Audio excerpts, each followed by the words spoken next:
نحمدہ و نصلی علی رسولہ الکریم اما بعد۔ آج کا ہمارا 19واں سبق ہے غصے کے نقصانات۔ اللہ رب العزت نے انسان کو پیدا فرما کر اس میں خیر و شر کے جذبات بھی پیدا فرمائے تاکہ اس بات کی آزمائش کی جائے کہ انسان اپنے کون سے جذبے کو استعمال میں لاتا ہے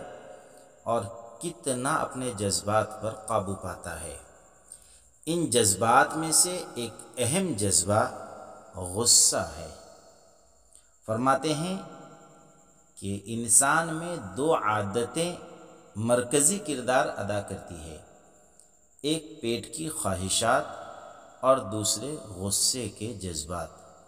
قرآن کریم میں اللہ تبارک و تعالیٰ ارشاد فرماتے ہیں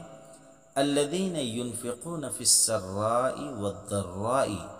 والکاظمین الغیظ والعافین عن الناس، کہ وہ لوگ جو تنگی اور خوشی میں اللہ کے راستے میں خرچ کرتے ہیں اور وہ جو غصے کو پی جانے والے ہیں اور لوگوں کو معاف کرنے والے ہیں، اور اللہ تعالیٰ احسان کرنے والوں کو پسند کرتا ہے۔ بیان کی گئی آیت میں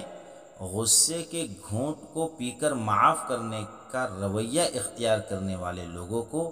اللہ رب العزت اپنا پسندیدہ بندہ قرار دے رہے ہیں۔ امام غزالی رحمۃ اللہ علیہ فرماتے ہیں کہ اللہ رب العزت کو ہر طرح کے گھونٹ میں غصے کا گھونٹ پی جانا یہ بہت زیادہ پسند ہے۔ نبی کریم صلی اللہ علیہ وسلم کی خدمت میں ایک صحابی مختصر نصیحت کی درخواست کرتے ہیں۔ اللہ کے رسول صلی اللہ علیہ وسلم نے فرمایا لا تغضب، غصہ مت کر۔ آپ چاہتے تو نماز، روزہ، زکوٰۃ، ذکر کے حوالے سے اور کوئی نصیحت کرتے، لیکن ان تمام کے بجائے غصے سے بچنے کی نصیحت کی۔ اس کی ایک اہم وجہ یہ ہے کہ غصہ فقط ایک معاملے میں نہیں بلکہ غصہ اپنے اندر بہت سی برائیوں کا مجموعہ لیے ہوئے ہیں۔ اس لیے علماء کرام نے اسے ام الامراض کا نام بھی دیا ہے، یعنی اس نے اپنے اندر بہت ساری برائیوں کا مجموعہ لے کر رکھا ہے، کیونکہ یہ ایک ایسا مرض ہے جس کی وجہ سے بہت سارے گناہ بھی وجود میں آ جاتے ہیں۔ مثال کے طور پر غصے ہی کی وجہ سے آپس میں گالی گلوچ ہوتی ہے، لڑائی جھگڑا ہوتا ہے، مار پیٹ ہوتی ہے، گھر ٹوٹ جاتے ہیں اور خاندان تک دشمنیاں چلتی ہے۔ یہ ساری چیزیں غصے کی وجہ ہی سے وجود میں آتی ہے۔ ہمارے یہاں پر غصے کو ایک ہوشیاری اور مہارت کے طور پر ذکر کیا جاتا ہے۔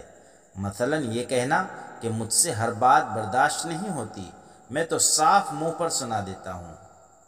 میرا تو میٹر گھوم جاتا ہے،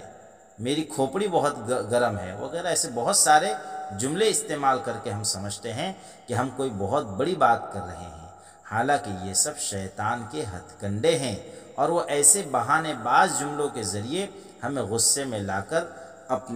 ہماری ذات کو آلے کے طور پر استعمال کرتا ہے، جس کے نتیجے میں ہمارا اور ہمارے متعلقین کا، دوست احباب کا، رشتہ داروں کا نقصان ہو جاتا ہے۔ غصہ صرف ایک عارضی حالت کا نام نہیں بلکہ یہ بیماری شخصیت پر گہرے نقوش چھوڑ جاتی ہے۔ امام غزالی رحمۃ اللہ علیہ اس حوالے سے فرماتے ہیں کہ غصے کے وقت صورت بگاڑ کر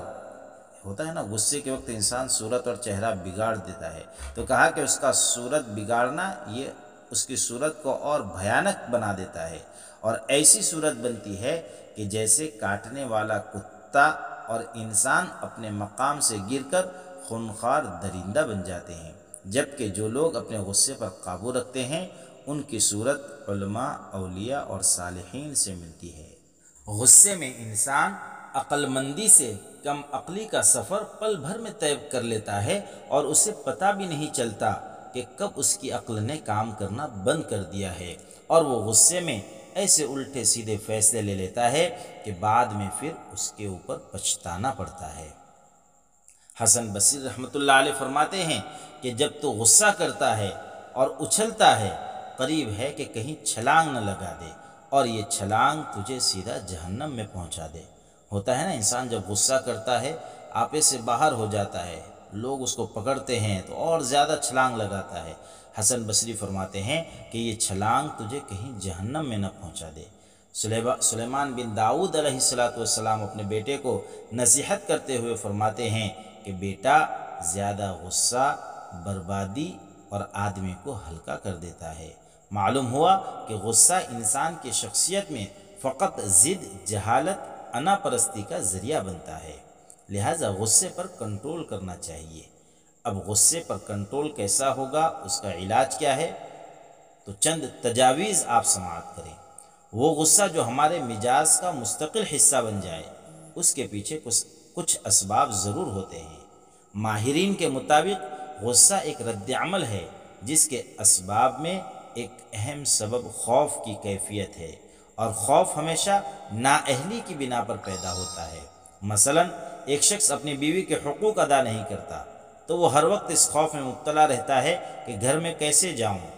قرضے میں کیسے ادا کروں، گھر میں جاؤں گا تو بے سکون ہو جاؤں گا، کیونکہ بیوی کی ذمہ داریاں پورا نہ ہونے کے سبب سوال پر سوال ہوگا، بچوں کی فیس، علاج کا خرچ، گھر کا راشن۔ اب وہ اپنی نااہلی کے سبب ایک خوف میں مبتلا رہے گا، اور جب بھی اس کی بیوی مذکورہ کوئی بھی سوال اٹھائے گی تو وہ اپنی نااہلی چھپانے کے لیے بیوی پر غصہ کرے گا، جھگڑے گا، اور ایسی صورتحال میں غصے کا علاج یہ ہے کہ وہ اپنی نااہلی کو اہلیت میں بدلے، اس کے سوا اور کچھ بھی نہیں۔ غصے کا ایک سبب خود ساختہ تصورات ہے،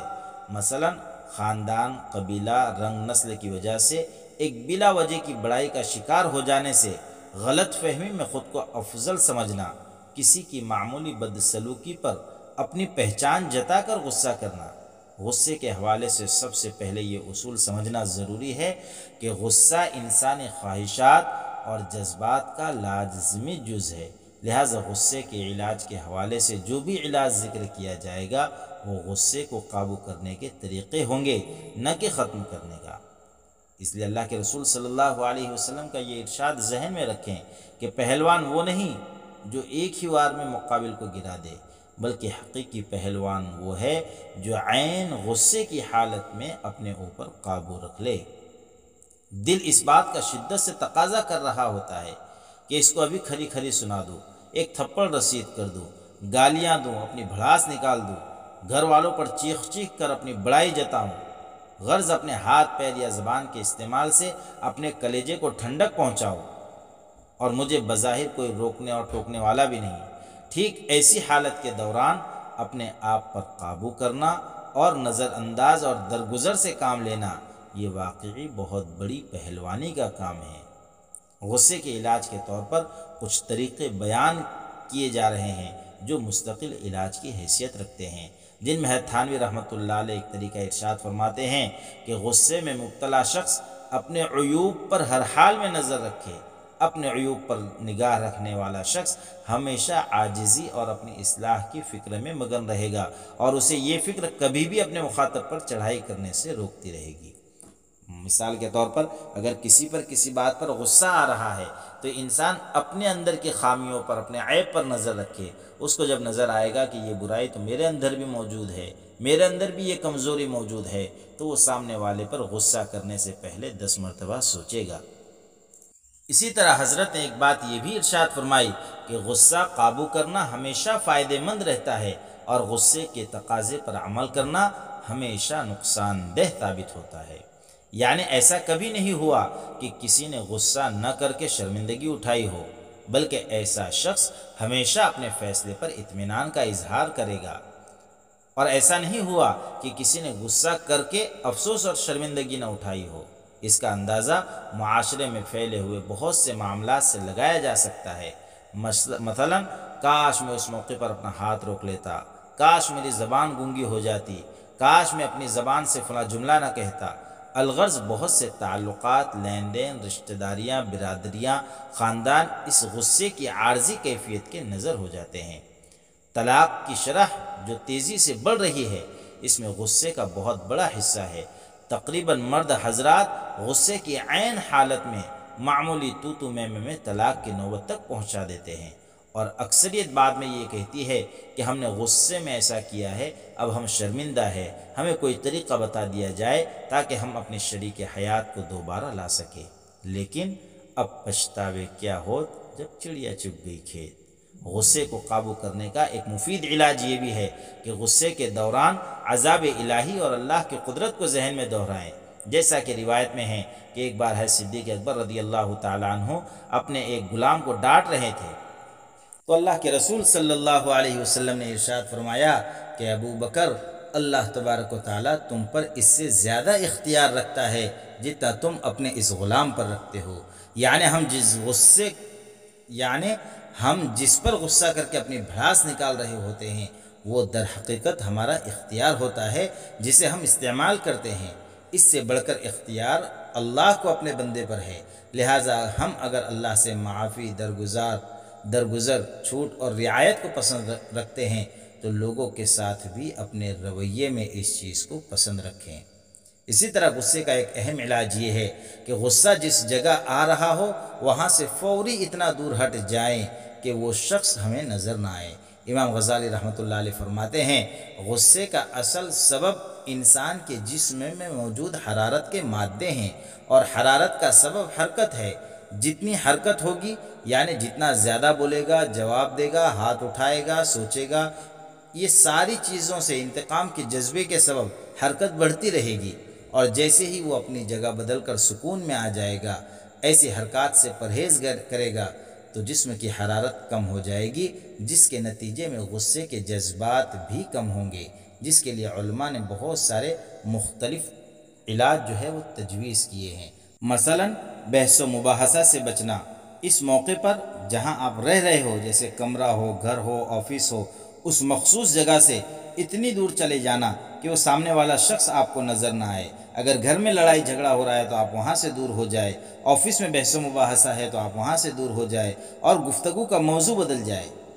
اسی طرح وضو کر لے، پانی پی لے، تعوذ وغیرہ پڑھ لے۔ یہ سب تجاویز جسم میں موجود اس حرارت کو مزید حرکت دینے سے روکنے میں مددگار ثابت ہوگی۔ الغرض غصہ آ جائے تو اسے نظر انداز کرے۔ اس موقع پر کوئی بھی چھوٹا بڑا فیصلہ کرنے سے گریز کرے اور غصے کو خود پر حاوی نہ ہونے دے، جس کی مثال ماہرین یوں بتاتے ہیں کہ جیسے خواب میں مجھے کوئی شخص گولی مار دے اور میں بے بس ہو کر تکلیف میں مبتلا ہو جاؤں تو اس موقع پر اس تکلیف سے بچنے کا سبب آسان طریقہ یہ ہے کہ بیدار ہو جائے، نیند سے اٹھ جائے، جس کے بعد اس کی سب تکالیف ختم ہو جائے گی۔ ایسے ہی غصہ ایک کیفیت ہے جس سے باہر نکل جانے کی صورت یہ ہے کہ وہ جگہ سے انسان ہٹ جائے تو وہ کیفیت یکسر ختم ہو جاتی ہے۔ ایک اہم بات یہ بھی ذہن میں رکھیں کہ غصے کا جو دورانیہ ہوتا ہے یعنی غصے کا جو وقت ہوتا ہے، ماہرین کہتے ہیں کہ وہ صرف 10 منٹ کا ہوتا ہے، لہٰذا کسی بھی طرح ان 10 منٹ میں اپنے آپ کو بہلا پھسلا کر کسی غلط فیصلے سے بچا لے تو اگلی زندگی بھر کے دورانیے تک آپ کو اس کا فائدہ محسوس ہوگا۔ یعنی یہ 10 منٹ اگر آپ اپنے آپ کو کنٹرول کر لیتے ہیں تو ہمیشہ کی پریشانی، ذلت اور رسوائی سے آپ اپنے آپ کو، اپنے خاندان کو، اپنے گھر والوں کو بچا سکتے ہیں۔ خلاصہ اور نچوڑ یہ ہے کہ غصہ یہ بہت زیادہ انسان کو ہلاکت اور بربادی کی طرف لے جانے والی چیز ہے، لہٰذا اس پر کنٹرول کیا جائے۔